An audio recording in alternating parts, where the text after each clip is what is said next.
va la question. France, où va la recherche en France? Exactement, où va la recherche en France? Oui. La recherche fondamentale. Oui. Nous avons l'impression qu'elle va dans le mur. Alors, donc, il y a vraiment, je pense, effectivement, Alors retournez-vous. une incompréhension. Oui, peut-être une incompréhension.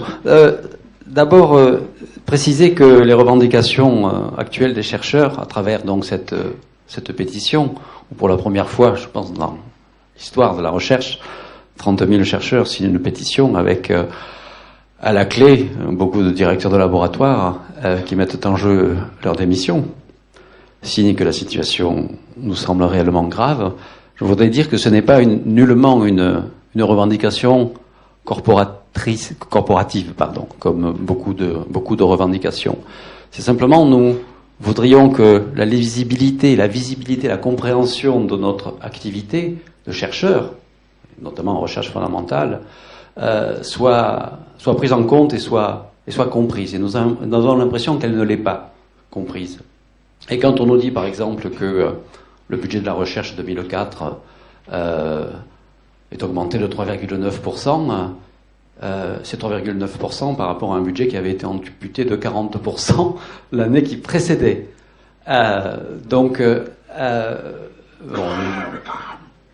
Il faut faire attention aux chiffres. On nous présente parfois des chiffres, souvent même des chiffres.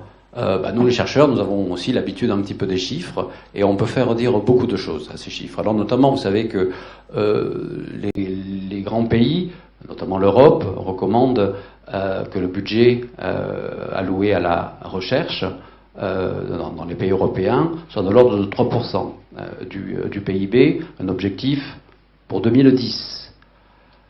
Selon nos calculs à nous, qui apparemment ne concordent pas avec les calculs du gouvernement, cette proportion tendrait plutôt vers 1% au rythme actuel où nous allons, c'est-à-dire une diminution absolument considérable. Une diminution qui porte à la fois sur le budget alloué à la recherche, et peut-être ce qui est encore plus grave, donc qui conduit notamment à l'annulation de certains projets très importants, des grands projets expérimentaux, tant au niveau de la physique fondamentale, physique des particules, que des projets astronomiques, lancement des satellites, et également à une diminution, et ça c'est peut-être encore plus grave à moyen et à long terme, une diminution des postes dans la recherche. La France dispose d'un potentiel important de jeunes doctorants extrêmement brillants. Ils sont de plus en plus découragés par les perspectives très, très modestes et très frileuses qui sont offertes par la France, et ils vont travailler ailleurs. Donc nous avons l'impression, pour abréger, de ne pas être bien compris. Je me permettrai de donner l'exemple là dont j'ai parlé juste avant.